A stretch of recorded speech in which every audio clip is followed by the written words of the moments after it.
से बात पहुंचाना चाहता कि कल 28 तारीख को मैं डिप्टी सीएम अजीत दादा पवार, वर्षा गायकवाड़, तालीम वजीर वर्षा गायकवाड़, अजीत दादा पवार, नवाब मलिक साहब और ने 5 मंत्री लोगों को मेरे लेटर के ऊपर मैंने एटीटी स्कूल और शेख अब्दुल वदूद इनके खिलाफ में प्रशासन बैठाने की मांग किया।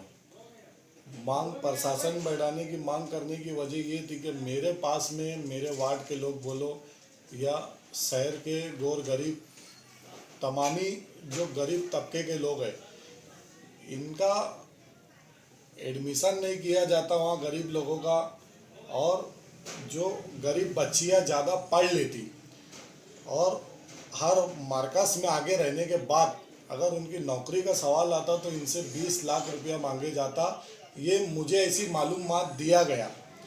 जब मुझे ऐसी मालूमात मिली तो मैंने मेरे लेटर के ऊपर 5 मंत्री लोगों को ये स्कूल के बारे में दिया कि ये स्कूल बहुत गरीब तबके के लोगों के साथ में नाइंसाफ़ी करती है स्कूल, और ये स्कूल में कई तरह का मामला चल रहे जो अभी तक के हमने सामने नहीं लाए। और मंत्री से प्रशासन बैठाने की वर्षा गायकवाड़, नवाब मलिक साहब, बच्चा कड़ू साहब, अजीत दादा पवार और सचू और नासिक में जो अधिकारी लोग हैं नासिक के, तो इनके भी पास में सब मेरे लेटर गए हुए हैं और इन पर प्रशासन बैठाने की मांग करी गई है। एटीटी स्कूल और शेख अब्दुल वदूद से के यहाँ के जो मैनेजमेंट के जो लोग हैं, ये मैनेजमेंट के लोग जो है तो गरीब तबके के साथ में अच्छा भेदभाव नहीं करते। ये मेरे पास, मैं नगर सेवा का वार्ड नंबर 13 का, मेरे पास में आज से नहीं, मैं जब से कारपोरेटर बना तो बहुत ज़्यादा शिकायत इनकी आने लगी। अब बर्दाश्त के बाहर बात आ गई तो ये जाके हमको ये फैसला लेना पड़ा। और मैं मेरे ही तरीके से, ये मेरी लड़ाई है, इसमें किसी का कोई लेना देना नहीं है। जो आवाम के साथ में हो रहा, मेरे वार्ड के साथ में जो हुआ, जो मेरे एरिया के लोगों को स्कूल में एडमिशन नहीं दिया गया, तो मुझे बहुत तकलीफ हुई। इसके अंदर अगर कोई बच्चा ज़्यादा मार्क्स लेके स्कूल पढ़ने गया, तो टीचर बनने गया, तो 20 लाख रुपए का डोनेशन मांगे जाता। और स्कूल नगर पालिका की स्कूल है, वहाँ बांधकाम परवानगी नहीं इनके पास में, सब गैर कानूनी तरीके से काम करे जाता। बच्चा अगर एडमिशन के वास्ते गया तो उनको 8-8 दिन दौड़ाया जाता। कई तरीके के इनके जितनी इनका बताए कम है। 100% ग्रांट महाराष्ट्र गवर्नमेंट इनको 100% ग्रांट देती, उसके बाद भी बच्चों के एडमिशन के वास्ते मेरी मालूमात में है कि 20 से 25 हज़ार रुपये एक एडमिशन की मांग करती है।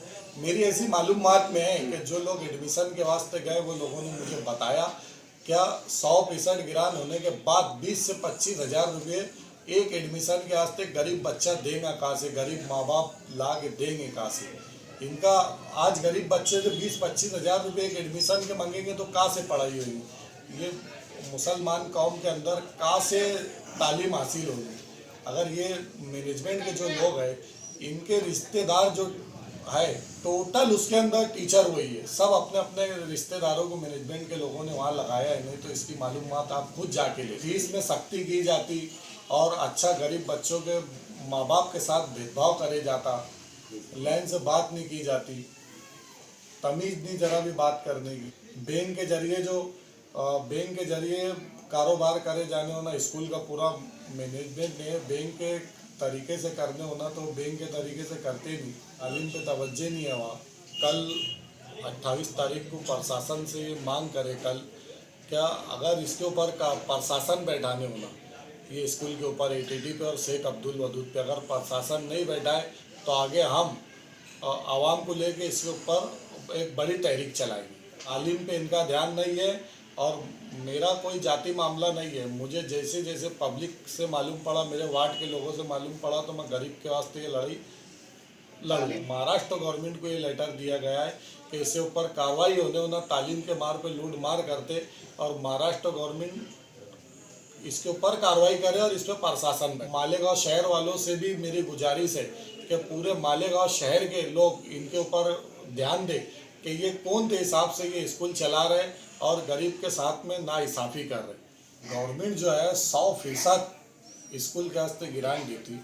100% ग्रांट देने के बारे में ये पूरा 100% ग्रांट खा जाते हैं और उसके बाद गरीब से एक एडमिशन से 20 से 25 हज़ार रुपये एक एडमिशन के लेते। आज इनके जाके ये मैनेजमेंट के जाके एक एक का घर देखो, सब बंगले के अंदर है और हम कहाँ ये देखो, इनका एक एक बंगला 2-2, 3-3 करोड़ का है। ये मैनेजमेंट के बंगले देख लो जाके। आज ये 100% ग्रांट जो है ये खाने के बाद में इनकी हालत देखो, इनसे चलते नहीं। टीचर जो है स्कूल के अंदर वक्त पे नहीं रहते और बच्चों की पढ़ाई पे भी ध्यान नहीं है। बहुत सारी शिकायत इनकी आ रही, इनके ऊपर प्रशासन ने कार्रवाई करना और ये स्कूल पर प्रशासन बैठाना महाराष्ट्र गवर्नमेंट ने हमारी ये मांग है।